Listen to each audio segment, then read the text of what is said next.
Welcome to Marketing Mistakes and How to Avoid Them.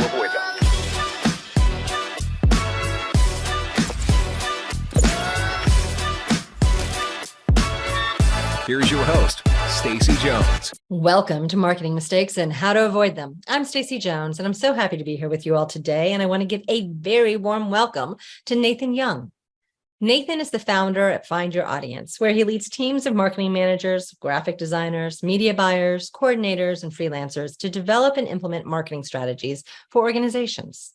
With over 19 years of experience in marketing and a decade advising B2B businesses, Nathan has played a pivotal role in helping numerous companies build their marketing teams from scratch, transforming them into powerhouses in their respective industries. Nathan took his experiences in finance, management consulting, and marketing to design and build a marketing service that solves common marketing problems. Today, Nathan directly acts as a fractional CMO for medium-sized businesses for finance and entertainment, healthcare, software, and real estate, focusing on positioning, pricing, advertising, media, promotions, and profit and loss management. Today, Nathan and I are going to be chatting about how to build a marketing team from scratch and understanding performance media buying and the level required to perform it well. We'll learn what works from Nathan's perspective, what should be avoided, and how some businesses miss the mark. Nathan, welcome. So happy to have you here today. Thank you so much, Stacy. Well, what I'd love to do is start off by you sharing how, in your long and storied career, you have now founded a company that is solving a major issue that a lot of companies have, which is how to efficiently run their marketing without necessarily having an in-house giant marketing team. Can you share how you got started and what led you to here today? So I think it was really, my time being a consultant for companies was really frustrating. I would spend countless hours analyzing, identifying opportunities, identifying white spaces for companies to move into, some of which really leaned on marketing requirements, like especially on communication plans. And what I had got really just overly frustrated with was I would build these, amazing plans and no, they're just not like McKinsey things. They're not just like $1 million fancy things. They're really plans that I really wanted to see implemented that I genuinely believed in. And they would hand them off to people who, I'm not going to say were incompetent, but certainly were not able to drive desired outcomes. And then that would reflect on my performance. So they go, hey, Nathan, we worked with you for a year. You've done all this great work, but it didn't really do well. I was like, well, did you look at the work of the people that you hired? And did you see the quality of what they accomplished? It wasn't very good. So it was never getting done properly, and I didn't feel good. And so I started just realizing there's this natural gap with a lot of organizations. And a lot of that gap really comes from the fact that marketing is being driven by people who have no marketing experience, of which actually most of their experience comes from marketing speak, meaning they're actually being sold on the marketing speak of which we are selling as great marketers, which is truthfully selling you quick fixes when they are, but not always. And I think that really misses the mark in how much experience is required for you to implement things properly. And so therefore, I just started seeing this big gap, right? You have strategies and you have advisory work, and then you have implementation, and you're getting someone implementing essentially consulting work with no experience. And that just led to bad outcomes. And that happens a lot. I think that in general, you have, especially on those smaller companies that are launching or that just don't have a CMO in place, who don't have a true marketing strategy. They think they know what they want. They think they know, oh, well, we should do traditional advertising. We should go in and do, Facebook ads, without necessarily knowing if that's going to reach their core consumer or business target that they're going after. Yeah, absolutely. Right. And I always joke about it. There's always going to be someone at the table that goes, hey, we should be doing TikTok. And then you go, well, who exactly is doing the TikTok, first of all? Right. And it's just like, it's so easy to suggest these things. It's so much harder to actually go through the exercise of like, what does that actually look like in our organization? And what is it going to cost us? Because that's the big part. That's like the surprise always. It's like you want all the bells and whistles for a marketing plan, and then you look at the actual true human cost of putting those hours together, and it makes you want to switch things off sometimes. Yeah, absolutely. And it's so easy for us to just kind of really underestimate all the costs, right? People are like, oh yeah, just use ChatGPT or use a new AI tool. And you go, well, you know that the AI tool produces good things, but you know it's not the best, right? Like you still have to have manual work in order for that to be a usable product. And I think, even more because of AI and the advent of AI recently, it's become worse. Like a lot of people just think it's like, oh yeah, just pay $79 a month. And look, we've got like a brand new person who can do motion design. I was like, no, you don't. You have like something that looks like it's done by a robot. That's what you have. But it helps you get there. I mean, to support AI, the tools are fantastic if you actually know what you're doing and what the outcome is supposed to be. We just ran something where we're updating a lot of blog imagery. And so we put a contest out on on a freelancer, a site, freelancer.com actually. And I thought we were very specific in what we were looking for. And then seeing what we actually got back was like, well, you use the AI tools in the right way, but you needed to actually then blend it in with Photoshop, and you needed to actually take some talent of your graphic design eye and make it a little bit better. So it can speed things up, but AI is certainly not the solution of doing it for you yet. Yeah, exactly. Yeah, it will be one day. Yeah, I would say one day. I'm going to say 2 years. You're going to start seeing AI really hit the mark for certain industries. Yep. But like I've had some clients recently be like, oh, we can do video with AI. I was like, you can do video, but it's going to look like the video you get from like the movies in the 80s where they try to interpret like AI, where it's like, hello, sir. So you're not going to get that for a little while. Yeah, I started on Friday, actually. I made my Friday night, my dive into the talking head videos with AI voice generation. We're really far off from where that's actually they're frightening. Done.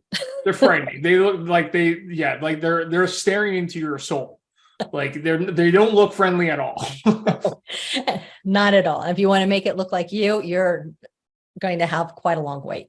Yeah, and to put it in perspective for any viewers, it's like like those dystopian movies where they're going to jail and then like it's futuristic and then they have someone talk to you. Like that's the feeling of talking heads right now. It's like dystopian jail, welcome to the jail kind of feel.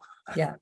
And then you're staring at the mouth so much, trying to see if it actually looks like it. And it's just a little off. Yeah. But it's close, but it's a little off. Yeah. So it's like a foreign film that's been translated. That's a little off. Yeah. Yeah. So it's so AI is great, but like again, all these people that are non-marketers are just like, oh, these things solve all of our pain points, which is the bane of our existence as marketers. We do such a great job saying that we can solve things that unfortunately that actually translates back to our job. Yeah. And really and I don't want to get too far down the hill of AI, although we could.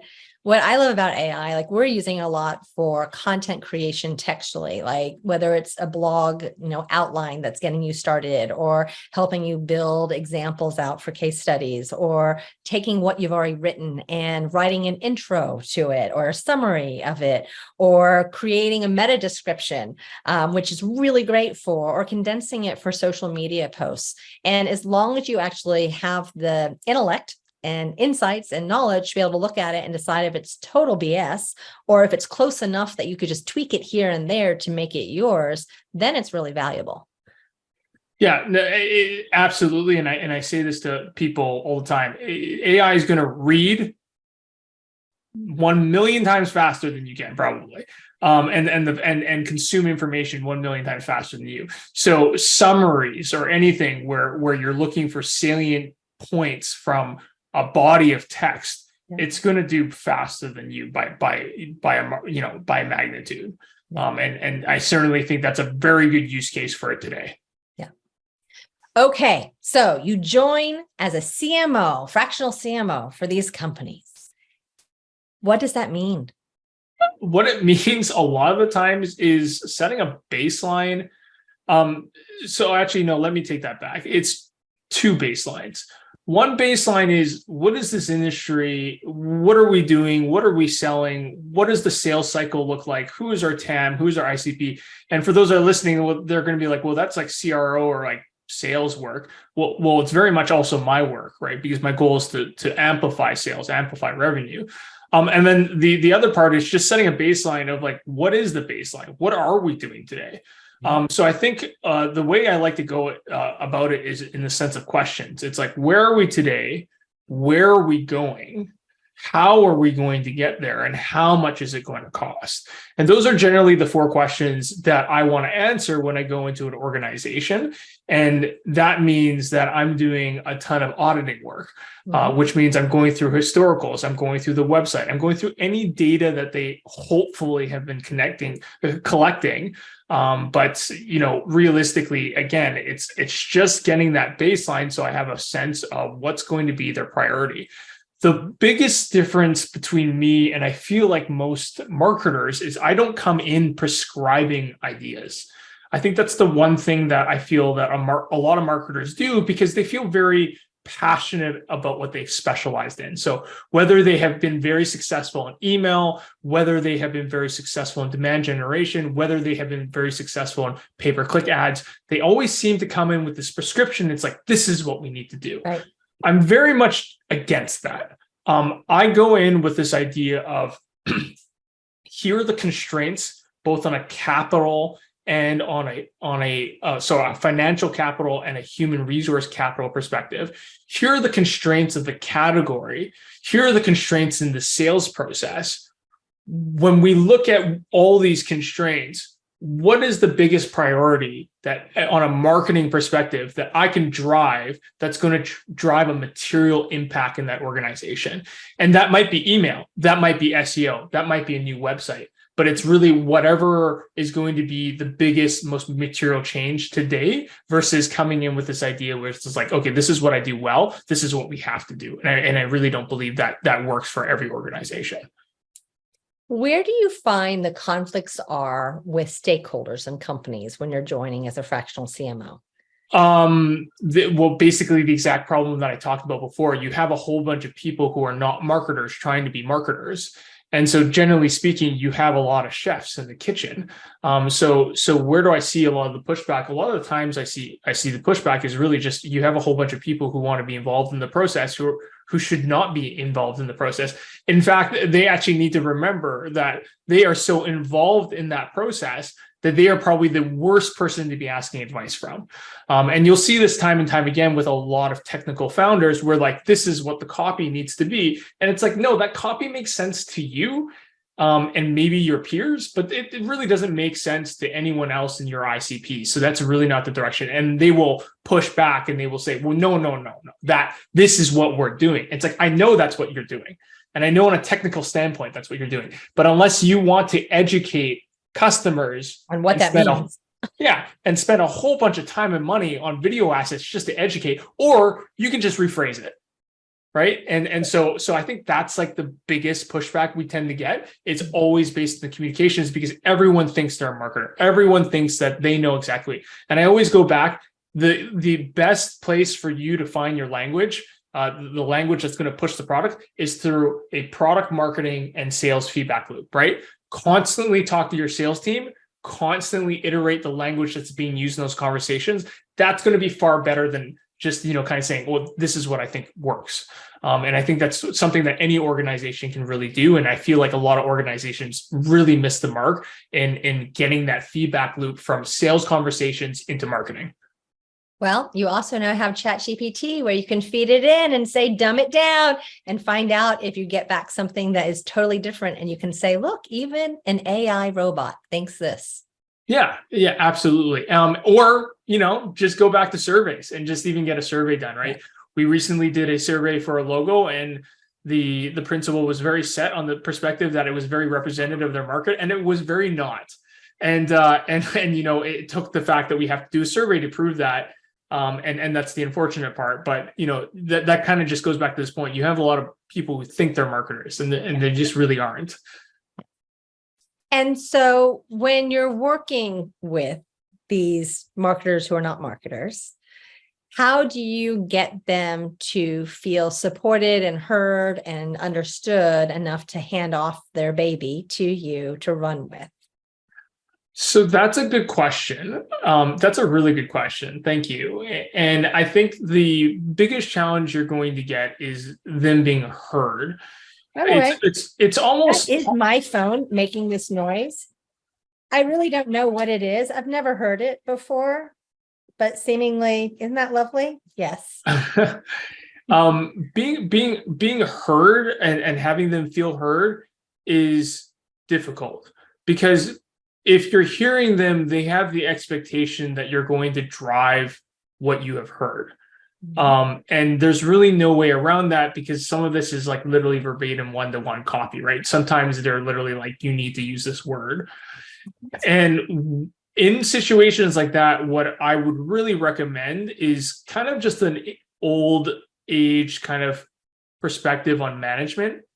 You can't have someone succeed unless you give them an environment to succeed in. If you are prescribing constraints in someone that you have hired, then you have to also know that you are controlling their outcome. You're not giving them the freedom to succeed. And so a lot of the times, to be honest, rather than me acting like I have heard them, which is the truth, because I will object. I will sometimes usually more use the line of, look, you have entered into a relationship with me. You have clearly believed in my skill sets and my experiences, and also my ability to achieve your desired outcome. You are prescribing your perspectives onto our work. So I have to ask you a question. Did you hire me to simply translate your thoughts, or did you hire me to guide the marketing vision? And that generally is where the conversation stops, because most founders or most owners or decision makers know that they have hired whoever to get them to do what they do well. And you really have to go, well, if you're just going to put a box around me, then you have to understand the only thing you're going to get is your box. You're not going to get my version of the box. You're just going to get your box. And that seems like a waste of money. And that's typically how I have to approach those conversations, because it will get to the point where it's just like, hey, like, thank you for the gutter guards, but I got to hit a strike, right? And if you want to put a gutter guard right in front of me, then I'm not hitting a strike. You've given me you have not given me the environment to succeed. I think that happens with smaller companies a lot more, where they may have hired different people through the years or had different experiences where they were not necessarily charmed with their results. And so there ends up being with a lot of founders and entrepreneurs who aren't always very good at vocalizing their true vision overall. And that might be very good at what they're doing, but not necessarily managing other people's or managing something from XYZ, which is the whole reason they're bringing someone in to help as a fractional CMO, where that comes up a lot, where they've gotten bitten and their trust is low. Yeah. And it comes back to this whole thing where, again, I go back to the same point. You have people who are acting like they're marketers, also now hiring marketers. So the question is, well, if you're not a marketer, you think you're marketing, so you interview people as if you are a marketer, but you have no idea what you're marketing at, then you're probably potentially hiring incompetent people because you don't know pointed questions. And it's no different. It's like imagine going to a doctor who was never a doctor. They're going to ask you questions. They might figure out some symptoms, but they're not really going to find out any root causes. Why? Because they're not a doctor. So if you're a marketing person and you think you're a marketing person and you're the owner of a business and you're hiring a marketer, well, you're going to miss out on some core issues. Yes. And you're going to get some bad outcomes. And so I always lean on this, leave the ego at the door, hire someone for $150, sit on that call if you're really dead set on hiring someone, and just have that person ask questions and literally just say, hey, all I need you to do is tell me, do you really think this person is competent? There's going to be some self-interest involved. Don't get me wrong. That person's probably going to want more of a contract from you.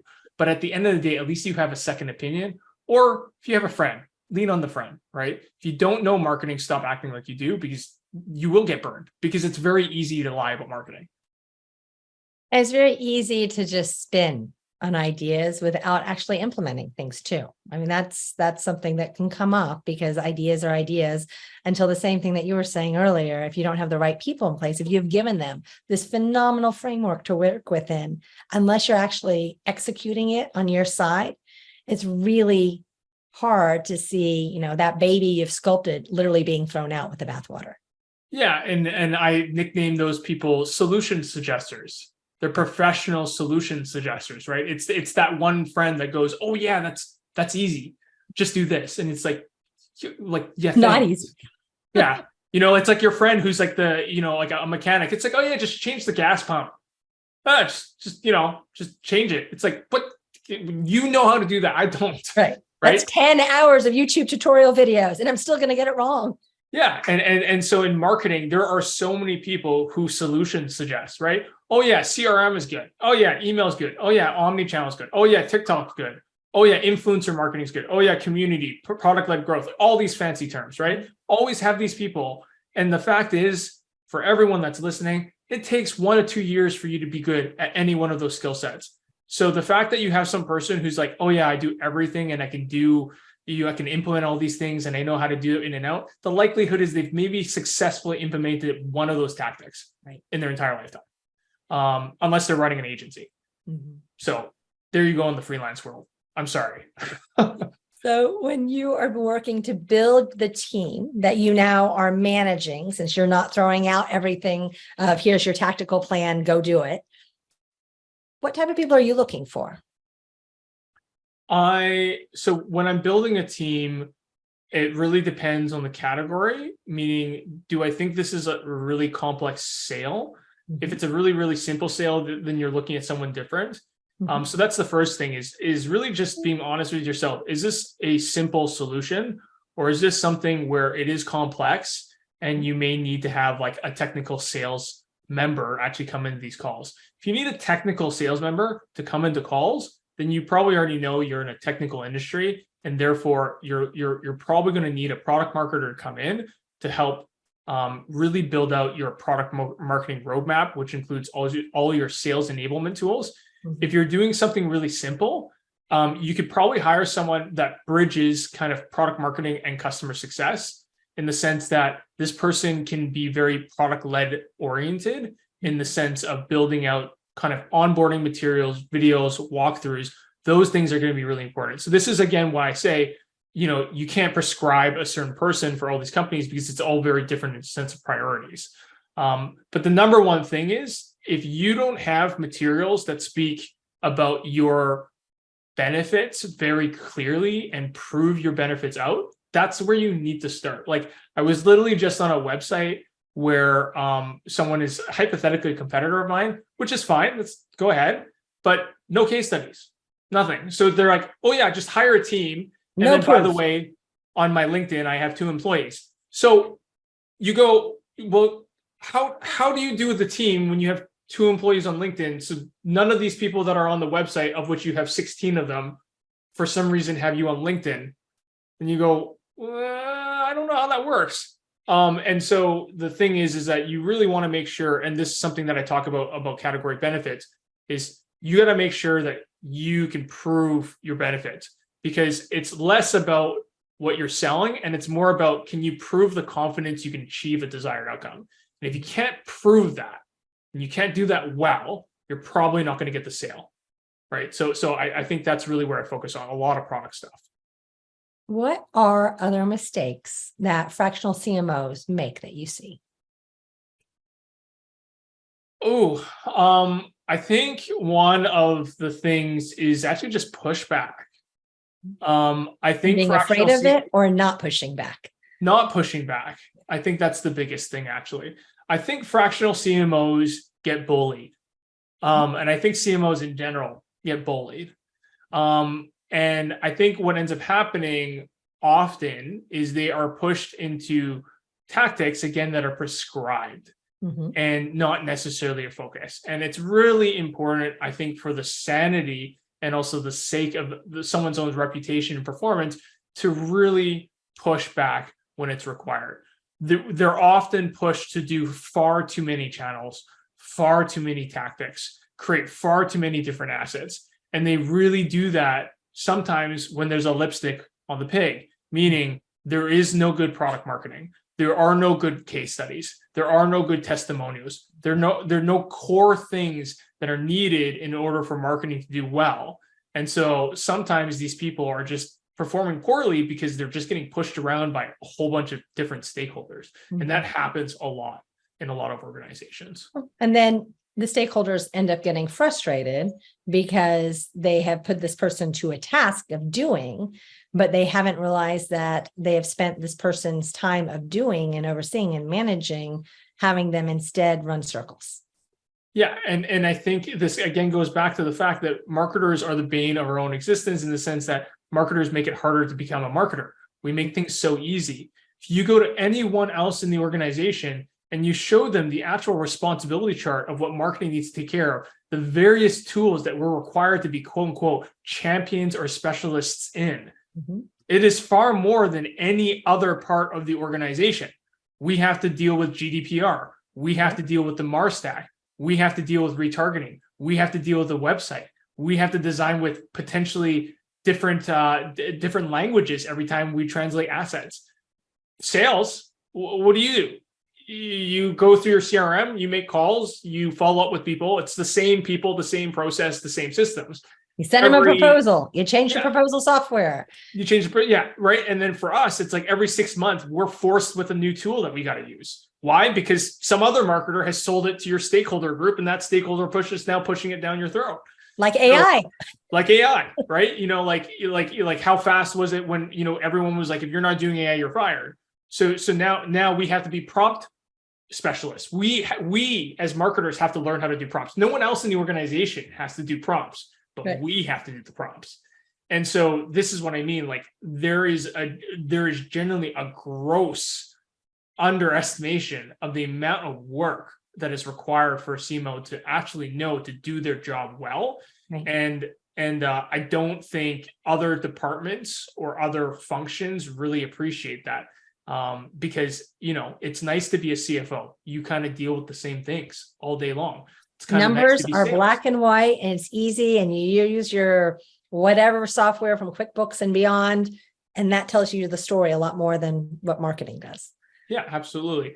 I would almost akin it to the level of compliance. Like if you're like a chief compliance officer for anything that's sensitive, like that's probably the level of complexity that marketing has to deal with, especially on an international level. Yeah. That's like how many things are moving. And I really don't think people see it like that. Right. So if you could explain to future entrepreneurs and founders of companies who might consider hiring, whether it's a fractional or full-time CMO, what advice would you give them? I think you don't need to have a fractional CMO anytime soon. If you're just starting your business, what I would really, really recommend is book a time. And I guess this is self-promotion. You can book a time with me. You can book a time with anyone in Fiverr. Just for the love of God, please review their resume. So don't take bad advice from someone who's never had experience. But book the time. Book the 1 hour call. Go through your business, walk through your category, explain what you're doing, and get the advice from someone who's probably done it either in your industry or has scaled something. From there, that's going to set your priorities. And then from your priorities, you can figure out really what you need. I always talk about like marketing is more of a priority game than it is anything else. It's more just like, what can we do and what can we do well? And so my recommendation is don't read. Every blog is going to be self-serving. Every video about something is going to be self-serving. Just know this one fact: every channel, every tactic in marketing works. The question is whether or not you have the ability to execute on that task or asset or strategy or whatever to the nth amount, and you're actually going to get that outcome, right? So rather than trying to figure that out yourself, go talk to an expert. They'll give you the priority, and then you can decide which one of those maybe 3 priorities you can actually execute well, and then execute on that. Don't jump into TikTok, Instagram, Facebook, and all these other things. Don't start building reels for the sake of building reels. Don't start building a community for the sake of building a community. Figure out if that's what you need today, because again, you have limited time, you have limited capital, and you have limited human capital as well. So those are the things that you have to be mindful of. Nathan, how can our listeners find you if they do want to reach out and have that call? Sure. Absolutely. You can find me on Instagram at fya.marketingbites with a Y. That's where we're hosting some of our videos, or you can find me on LinkedIn at my name, Nathan Yueng, spelled Yeung as my last name. And or you can just go to our website at www.findyouraudience.online. I know it's really long, but you're probably not going to forget. And it'll also be in the show notes for this podcast. So if you're walking your dog or driving your car, you'll be able to find it. That won't be an issue.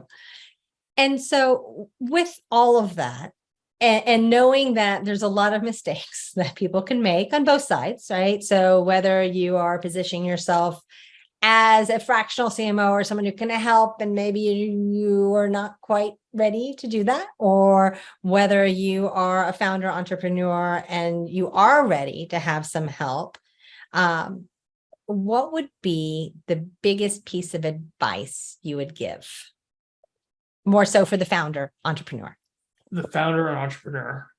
The biggest advice is actually what we use during our discovery, and it's a core part of our framework. And it's really to think about two things: sustainability and practicality. Sustainability is, can you do whatever you're doing for a consistent period of time? And this is very much everything in life. If you can't practice the guitar every single day, you're never going to get good at it. If you can't practice whatever marketing tactic you're planning to do, you're probably not going to be good at it. And the second thing is it practical? Is it something that you can effectively do? Another example is, if you think that conferences are the best thing, but you're scared of flying planes or being in planes, you're probably not going to a lot of conferences. So really just dumbing it down to think about all the assets and tactics that you can do that are sustainable and practical, and prioritize based on that. Because if you really don't have anything, that's the best thing you can do. And whether that's emailing, cold calling, going to conferences, making sales calls, doing more campaigns, doing whatever, just you have to be able to consistently do it and do it well. And if you really can't do both, like, you're going to be struggling. So just go back to the basics and don't follow the shiny objects. The shiny objects work sometimes if you're lucky, but they're often not the best place to start. Yeah. And I think the other thing I would add to that is a sense of realism, the fact that things don't happen just overnight. It takes time. You decide that you want to create a newsletter and a blog, you're going to have to build your audience. You're going to have to get content out there. You're going to have Google actually ingest your content so that it knows where to serve you. You're going to have to figure out ways to get it out there. And I'm just using this as an example in general, because it can apply to anything. That you have to get that rinse and repeat. You have to keep going on it. You have to keep fine tuning it. And it might not be perfect. And you're also going to have to realize that you're aiming for success and perfection, but you're going to be learning a lot along the way. It's also teaching you how to get to that success. Yeah. And, the one thing that is very humbling is when I started FYA.marketingbytes on Instagram, I had no followers. And that is incredibly discouraging. Like, for any of you that plan to do that and plan to create content yourself, remember, including Stacy, at one point, Stacy probably had one listener, and that is Stacy had 0 people following her blog for the first probably year. Stacy wrote a blog every single solitary week. So, and then all of a sudden it was over 10,000 people, and then it was like 30,000 people, and it took a long time. We started writing blogs in 2012. I started this podcast over 5-6 years ago. Like, it takes a lot of rinse and repeat and rinse and repeat. And you are in a siloed world thinking that no one is listening until they are. Yeah. And that goes back. Can you sustain it, and can you do it well? And if you can't, then really, really you'll have to take a closer look at whether or not you should continue that tactic. Yeah.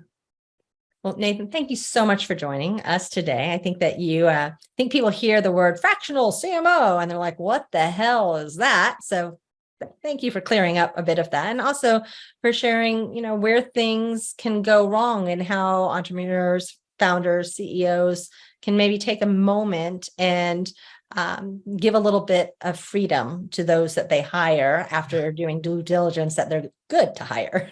Yeah, absolutely. Well, thank you so much for having me on your show today, Stacy.